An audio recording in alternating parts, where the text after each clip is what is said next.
Con gusto al analista en el sector petrolero, a Fluvio Ruiz. Con el gusto de saludarte, comentarte y bueno, preguntarte para arrancarnos en esta discusión, ¿por qué está tan cara la gasolina? ¿Por qué no baja? Adelante, Fluvio, bienvenido.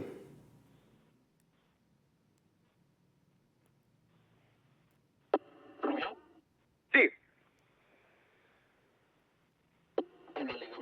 Te preguntaba, Fluvio, bienvenido.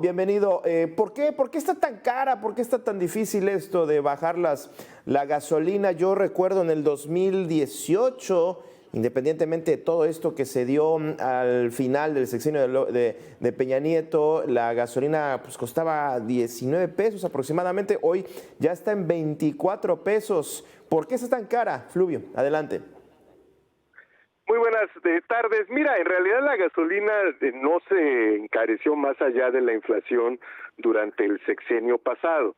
Se hizo un esfuerzo que yo diría que habría que revisar si vale la pena. Yo sé que no es muy popular decirlo, pero en realidad los subsidios fiscales que se destinan para mantener el precio de la gasolina o el incremento del precio de la gasolina por debajo o cuando mucho al parejo de la inflación representan una enorme sangría para el Estado mexicano que podría tener un mejor uso.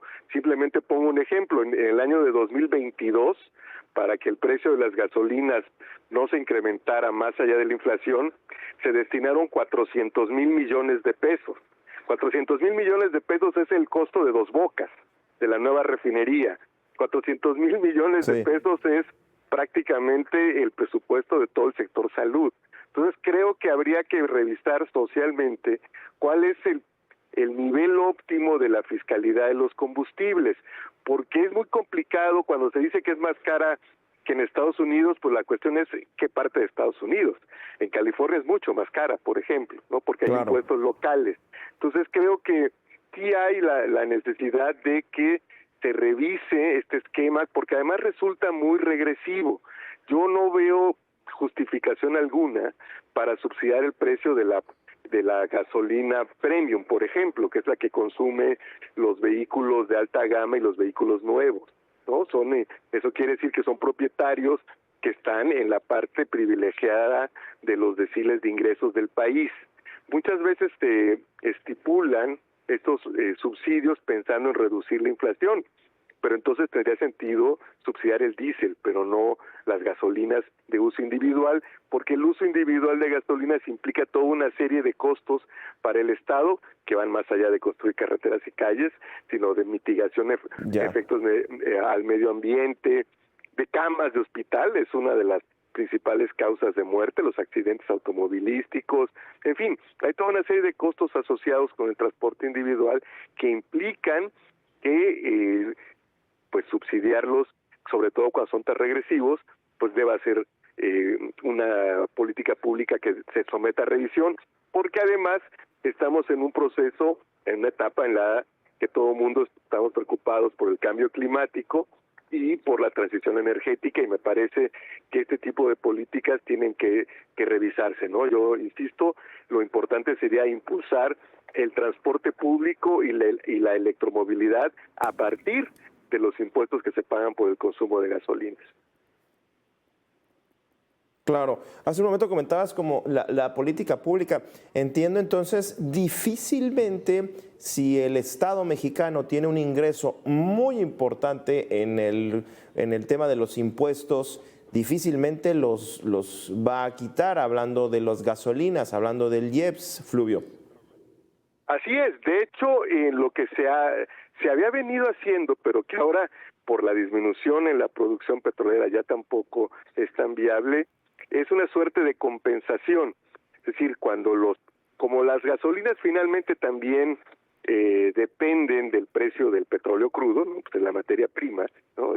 Entonces, cuando había ingresos extraordinarios porque los ingresos petroleros crecían debido a incrementos importantes, que es lo que ocurrió, por ejemplo, en el año de 2012, que en ese año se destinaron 348,000 millones de pesos para subsidiar los precios en general de los combustibles automotrices, pero teníamos precios por arriba de $100 y una producción petrolera que todavía andaba por los 2 millones de barriles y medio.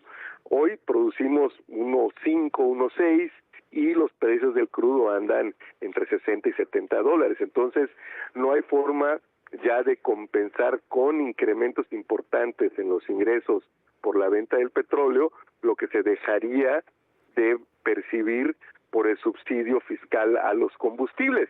Y de hecho yo tengo una objeción de fondo, más allá de lo estrictamente contable.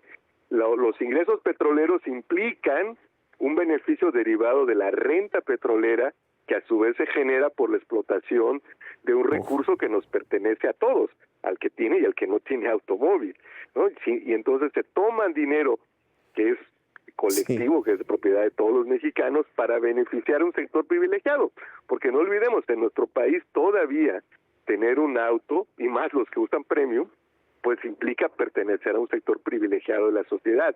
Yo creo que es una suerte de subsidio cruzado al revés. Yo pensaría que el IEPS debería fortalecer más al transporte público y no al revés, que la renta petrolera apoyar el costo disminuyéndolo de quienes tenemos vehículos, ¿no? Entonces, efectivamente, cada vez será más difícil. Todos los gobiernos lo han hecho, desde 1973, cuando se descongelaron los precios de los combustibles, no olvidemos, entre 1958 y 1973 los precios se congelaron, los congeló Adolfo Ruiz Cortines, los descongeló Luis Echeverría, y a partir de entonces, siempre que hay un incremento importante en las gasolinas, como es un sector que es políticamente muy activo y muy visible, quienes se benefician justo porque están en la parte alta de la pirámide de la sociedad, pues los gobiernos reaccionan igual, ¿no?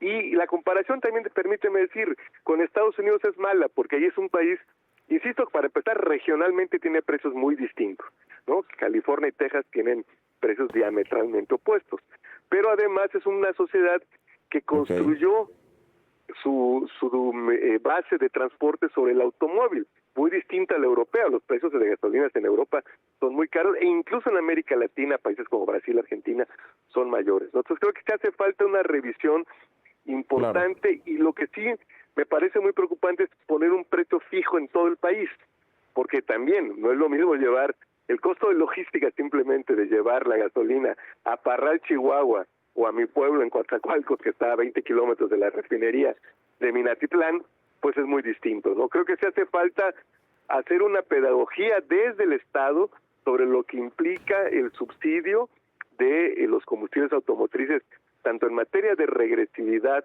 económica como de combate al cambio climático. Muy bien, Fluvio, pues muchísimas gracias por haber charlado con nosotros, te agradezco este análisis y seguimos pendientes, por supuesto, de este tema, como bien comentas, que seguirá discutiéndose. Gracias, digo, de vez en cuando hay que decir algo que no es muchísimas gracias. Saludos. Bueno, creo que esto, honestamente, así es, vámonos a la pausa y regresamos.